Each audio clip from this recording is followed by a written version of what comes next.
Je voulais vraiment diminuer mes temps d'écran, mes amis. Et pour cela, j'ai pris certaines mesures. Par exemple, j'utilise Facebook quand vraiment j'en ai besoin, quand je n'ai pas le choix. Si j'ai besoin d'une information ou si j'ai besoin de contacter une personne dont je n'ai pas le numéro. C'est vraiment des mesures un peu drastiques que je prends avec moi-même.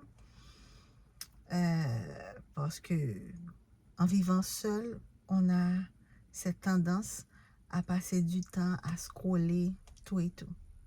Donc, il y a certaines applications que je n'ai pas du tout. Par exemple, Instagram, je ne l'ai pas. TikTok, je l'ai essayé, mais je n'aime pas. Donc, la seule application que j'utilise vraiment, c'est YouTube parce que je regarde beaucoup de vidéos sur des études de la Bible. Je regarde aussi des entrevues, des témoignages et des documentaires, des reportages scientifiques, etc. Et puis j'écoute de la musique. Par exemple, quand je suis en train de conduire ou cuisiner et que j'ai envie de passer un moment dans la louange, j'utilise YouTube pour écouter des musiques, etc. Et j'utilise aussi cette plateforme pour communiquer avec mes amis, exprimer mes pensées, parler de Dieu, parler de ma marche avec lui aussi. Alors, à un moment donné, j'écoutais beaucoup de témoignages. C'est vraiment pas dans le but de chercher à connaître la vie des gens, non, pas du tout. Mais vraiment, c'est pour voir comment certaines personnes ont vécu des expériences. Et je pense que cette plateforme regorge de témoignages de personnes qui ayant vécu une situation difficile, un combat, la maladie, toutes sortes de choses, toutes sortes d'histoires qui existent dans le monde. Et certaines personnes trouvent le courage d'en parler. Moi, dans mon point de vue personnel, je pense que ces témoignages aident beaucoup les gens. Aident beaucoup ceux qui n'arrivent pas à parler, ceux qui... vous savez, nous tous, en tant qu'êtres humains, on a hérité de notre père Adam la honte. Ok, on est gêné à l'idée d'avoir honte. Et je trouve courageux pour certaines personnes d'oser briser, tu vois, l'obstacle de la honte pour parler de ce qu'elles ont vécu. Parce que aucune situation n'est fatale pour Dieu. Aucune situation n'est assez grave pour que Dieu puisse nous en sortir. L'exemple est bien clair. Adam et Ève qui ont commis le péché qui nous a mis dans cette situation. Un plan de réparation a été mis en place pour eux dès l'instant même et ils en étaient au courant. Et si on continue à prendre exemple sur les premières personnes qui ont habité la terre, on peut voir même avec Caïn. Dieu était prêt à aider Caïn à s'en sortir, même si Caïn a commis l'irréparable, tuer son frère. Mais pour Dieu, il n'y a rien qui soit irréparable. Le plan de salut de Caïn était là, mais il a renoncé à ce plan. Une autre fois, j'ai à cœur de vous parler d'une situation que l'on vit beaucoup dans notre temps aujourd'hui, qui prend son origine dans l'expérience de Caïn. Ce sera pour une prochaine fois. Mais aujourd'hui, je veux tout simplement vous dire que nous portons tous ce lourd fardeau, le fardeau de la honte. Et Dieu permet à certaines personnes de parler de leur histoire parce que c'est lui qui peut les relever. pour encourager ceux qui gémissent encore. Et je trouve que la Bible, c'est le livre qui comporte des exemples parfaits pour nous montrer que les gens qui concernent les histoires de la Bible, ces acteurs-là, ces personnes-là, c'est pas des acteurs, c'est des gens qui ont vécu des choses vraies. Ils ont connu des hauts et des bas. Ils ont fait des erreurs graves. Si on prend l'exemple de Jacob, qui a profité de la confiance de son père pour voler ce qui était dû à son frère. On a vu des gens qui ont menti, on a vu des gens qui ont commis des crimes. Par exemple, les fils de Jacob, qui étaient des criminels. Moïse, un criminel, vraiment. Mais ce qu'il y a d'intéressant, c'est qu'aujourd'hui, on peut citer ces gens comme des personnes qui ont été, qui ont eu la faveur de Dieu, quoi. La faveur de Dieu dans leur vie.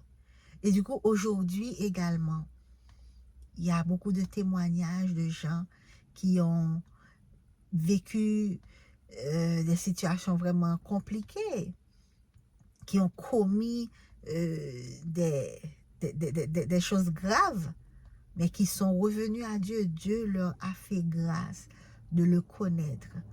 Et ces gens-là ont pu expérimenter une transformation totale. Ils ne sont plus ce qu'ils étaient avant par la grâce de Dieu. Et qu'est-ce qu'on peut dire? L'Internet contribue aussi à l'expansion de l'Évangile. Et c'est Dieu aussi qui permet que ces gens puissent se mettre debout pour parler, parce que ils auraient pu avoir peur des retombées, parce que nous vivons dans un monde où on accuse tout le temps, mais ils n'ont pas honte de dire à tout le monde qu'ils étaient des pécheurs, qu'ils étaient des voleurs, qu'ils étaient des meurtriers, et qu'aujourd'hui, grâce à Jésus, ils ne sont plus ce qu'ils étaient avant. Alors, dans ce sens-là, moi, je pourrais dire que je n'étais pas quelqu'un qui avait des bonnes qualités, je dirais. Déjà, pour être plus spécifique, j'étais quelqu'un qui vivait ou qui cherchait l'attention, qui cherchait la validation des autres, parce que je n'avais pas confiance en moi. Et du coup, ça m'a mis dans des situations que je ne suis pas fière, dont je ne suis pas fière en fait. C'est comme quelqu'un qui vivait à la merci des gens, mais tandis que j'entendais parler de Dieu, mais il a fallu vraiment que j'arrive au point à le connaître vraiment. Et puis, c'est là que j'ai eu ce déclic. Mais écoute, si j'ai tout cela de la part de Dieu, alors je n'ai pas à attendre quoi que ce soit des hommes. Et puis, quand on réalise à quel point l'humain est pour lui-même faible, limité, on se dit qu'on a hypothéqué toutes ces années à se confier ou à attendre des hommes, quelque chose qu'ils ne pouvaient pas nous donner en fait. Alors, ma conclusion par rapport à tout ça, tout ce que nous pouvons attendre des hommes, Dieu peut nous le donner. Et encore plus que cela. En fait, aujourd'hui, nous vivons dans un temps où Dieu utilise les choses faibles de ce monde, les choses que tu ne pouvais jamais imaginer, et même pas seulement aujourd'hui, hein, pour faire de grandes choses. Dieu utilise des enfants, Dieu utilise, je ne sais pas, même TikTok pour faire passer, euh, pour faire connaître aux gens qui il est, en fait. Et moi, personnellement, et je suis sûre que c'est la même chose pour vous aussi, que quand Dieu dit que euh, des choses que l'oreille n'a pas entendues, que les yeux n'ont jamais vues, c'est les choses que Dieu prépare pour ses enfants. Moi, j'ai jamais pensé que j'aurais pu me sentir en sécurité, même étant toute seule. Je pensais que je devais toujours avoir quelqu'un sur qui m'appuyer, mais c'est tout à fait le contraire que je suis en train de vivre. Et probablement toi aussi, mon ami, qui a fait le choix de suivre Jésus. Tu as vu que tout le monde est parti. Tout le monde est parti et tu étais dépendant des autres. Tu avais peur d'être seul, tu avais peur d'être abandonné, tu avais peur de l'abandon. Mais aujourd'hui, tu te retrouves visiblement seul, mais pas tout à fait, pas du tout seul. Il y a ce Dieu qui te couvre, il y a ce Dieu qui joue le rôle d'ami, de confident, de conseiller. Voilà. J'étais quelqu'un qui n'était jamais sûr de moi et qui voulait tout le temps la vie des autres, le conseil des autres pour des trucs assez simples. Mais aujourd'hui, je suis en mesure de compter sur le Seigneur et je dis gloire à Dieu.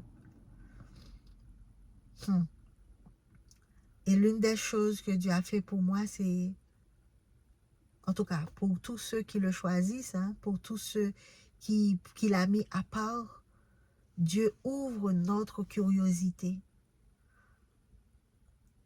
Et c'est, tu vois, l'humilité en toi qui te permet de remettre en question aussi. Tu dis, mais non, la façon dont je suis ne convient pas. Qu'est-ce qui ne marche pas? Ça, c'est des questions que les élus de Dieu se posent tout le temps.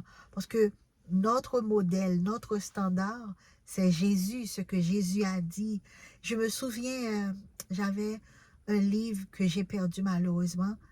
euh, que ferait Jésus à ma place? C'est vrai que c'est un roman, mais je continue à me poser cette question aussi. Que dirait Jésus? Que ferait Jésus à ma place dans telle ou telle situation? Quand on est élu de Dieu, c'est Jésus qui est notre modèle. C'est pas cette personne-là qui se nomme pasteur, qui se nomme ancien. C'est pas cette personne-là qui est un humain qui nous accuse tout le temps. Non, c'est pas cette personne qui est notre modèle, mais Jésus, notre modèle. Et Jésus, il ne nous accuse jamais. Au contraire, il est là pour nous relever de quand nous tombons, quoi. Alors, notre curiosité nous emmène, moi personnellement, cette curiosité m'a amené à me poser des questions, à aller faire des recherches sur des phénomènes comportementaux pour chercher à comprendre quelle est la cause, pourquoi ça arrive et comment on peut changer ça. Et je sais que beaucoup se dirigent vers tout ce qui a rapport à développement personnel, motivation, psychologie, tout et tout, thérapie. Mais finalement, moi aussi, je me suis dirigée vers ce chemin-là aussi pour essayer de comprendre, pour avoir certaines réponses. Mais je ne sais pas pour vous, mes amis, mais moi, je suis arrivée à un point où je reconnais que cette science-là, ces domaines-là ont leurs limites, malheureusement. Tout comme la médecine qui s'occupe de l'anatomie, de la biologie du corps, a ses limites aussi la psychologie, qui est la science du comportement, a ses limites également. Mais on doit reconnaître que Dieu utilise ces scientifiques-là pour, euh, pour nous permettre de comprendre des choses, pour apprendre. Et finalement, c'est Dieu qui répond à toutes les questions. On a besoin de ces choses, mais finalement, c'est l'Évangile qui nous délivre. C'est l'Évangile qui nous sauve vraiment. Un thérapeute, un conseiller peut te dire, voilà ce que tu dois faire, mais c'est Jésus qui peut vraiment te sauver. Et je ne sais pas pour vous, mais les raisons qui m'ont poussé à vraiment chercher, à comprendre, à vraiment me poser des questions, c'est parce que j'étais vraiment toujours jugée sur qui j'étais, sur mon identité, naïve, trop sensible, tu vois, et moi-même, j'étais beaucoup plus dure avec moi-même. Je me considérais comme quelqu'un qui n'a pas toute sa tête aussi. Parce que si tu entends ça tout le temps, mais écoute, quand le Saint-Esprit vient, il te dit que non, tu n'as rien. Regarde, malgré tout ce que tu arrives à faire. C'est parce que il y a quelque chose quand même de bien. Il faut tout simplement que ça soit bien dirigé vers la bonne direction. Et c'est ce que le Saint-Esprit fait dans notre vie. Dieu a mis quelque chose de bon en nous. Il y a de la place pour Dieu dans notre cœur. Mais il nous suffit tout simplement de faire, comment je pourrais dire ça, de débarrasser la place, d'enlever tout ce qui a pris toute la place, la honte, le désir de plaire aux autres. Et c'est ce qui nous rend vraiment naïfs, parce que nous n'avons pas toute la vérité sur certaines choses. Nous croyons à tout ce qu'on nous dit, et puis on nous mène. Et des gens ont pu profiter de cette naïveté. Ils ont pu profiter de cette naïveté et ont pu nous regarder de loin. Ah, il est naïf. Ah, elle est naïve, etc. Elle n'a pas toute sa tête. Mais ils ont profité quand même pendant des années de ta naïveté pour atteindre leurs propres objectifs. Puis ils te rejettent. Et c'est ce que Satan fait, mes amis. C'est ce que l'ennemi de nos âmes, il fait. Il nous pousse à nous éloigner de Dieu et il aspire tout ce qui est bon en nous pour l'utiliser pour ses propres fins. Et finalement, nous sommes lâchés, livrés à nous-mêmes. Il nous regarde de loin et nous accuse en plus. Et quand le désir de servir Dieu vient, il vient pour nous accuser encore, pour nous persécuter. C'est pour ça que dans la Bible, il est dit, tous ceux qui veulent vivre en Christ seront persécutés. Il n'a pas besoin que tu arrives à 100% à ton objectif. Dès que tu as seulement la volonté de vivre pieusement en Jésus, il vient pour te persécuter, pour te rappeler qui tu es, pour te rappeler ce que tu as fait, pour te dire que, ben non, Dieu ne va pas t'accepter. Et tu plonges encore dans la honte, dans la culpabilité. En tout cas, mes amis,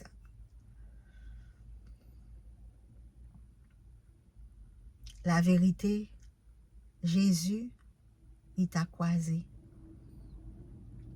Et je me souviens, quand nous étudions Hébreu 4, dans Hébreux 4, il y a un verset qui dit que la parole de Dieu, c'est comme une épée à deux tranchants. Deux tranchants, c'est parce que ça sépare, il retire ce qui n'est pas bon, mais l'autre face de l'épée, c'est pour guérir, c'est pour penser. Alors ce verset même nous explique que la parole de Dieu ne fait pas quelque chose de superficiel. Il intègre tout, moelle, tous nos sentiments. C'est lui qui guérit en fait. Quand la science parle de tout ce que nos corps ont gardé de nos moments de souffrance, c'est Jésus, c'est la parole de Jésus qui est capable de nous guérir en fait. Tout ce que nos corps ont gardé pendant toutes ces années. Les traumatismes. En fait. Je comprends pourquoi, moi personnellement, je réalise que certaines fois, j'ai du mal à prier. J'ai du mal à me pencher sur la parole de Dieu parce que les douleurs qui restent dans le corps, ça dérange. Mais encore, c'est la parole qui est capable de nous guérir complètement. Si bien que, malgré toutes les recherches qu'on fait sur la psychologie, on apprend les termes, voilà ce qui t'arrive, tu fais partie de telle catégorie, hypersensible, atypique, blablabla. Ça, c'est des catégories. Tu peux avoir toute la connaissance de voilà ce qui a causé ce comportement chez toi et ils peuvent même te proposer des solutions, voilà, couper contact, etc., te mettre à l'écart pour essayer de guérir. Mais ce n'est pas ce qui va t'aider à aller mieux vraiment. C'est la parole de Dieu. C'est Dieu, c'est le Saint-Esprit qui va t'aider à aller mieux pour de vrai.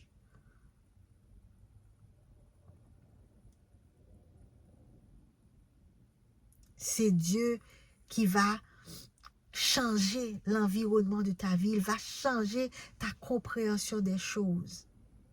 Et puis, Dieu n'a pas toujours besoin de faire, je ne sais pas, un miracle extraordinaire, faire que une étoile tombe du ciel pour que tu puisses voir. Non. Souvent, quand il m'arrive de penser à tout ce que j'ai vécu, les douleurs, tu vois, tu as soif de justice, tu as soif de réparation. Ça m'arrive de me rappeler tout simplement la voix de Jésus qui me dit, je t'aime. Et ça suffit pour me calmer, ça suffit pour changer ma perspective automatiquement. Je ne sais pas comment je vais titrer cette vidéo. Peut-être que aujourd'hui, j'ai voulu tout simplement vous dire que avant, nous étions naïfs, nous vivions dans la honte de nous-mêmes, sans connaissance, dans l'ignorance. Mais aujourd'hui, la parole de Dieu, nous savons maintenant que la parole de Dieu est capable de nous rendre sages. La parole de Dieu est en mesure de nous assagir. La sagesse vient de la parole de Dieu. La sagesse vient de Dieu en fait. La guérison vient de Dieu. Sois encouragé par ces paroles, mon ami. Et si aujourd'hui tu fais face à, tu vois, les allergies saisonnières,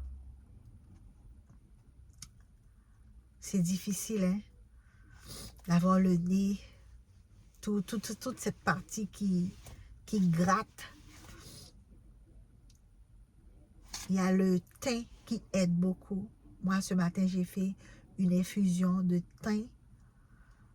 Et puis, j'ai mis sur mon visage, j'en ai bu un peu. J'ai mis aussi l'huile essentielle de lavande. Ça a diminué un peu les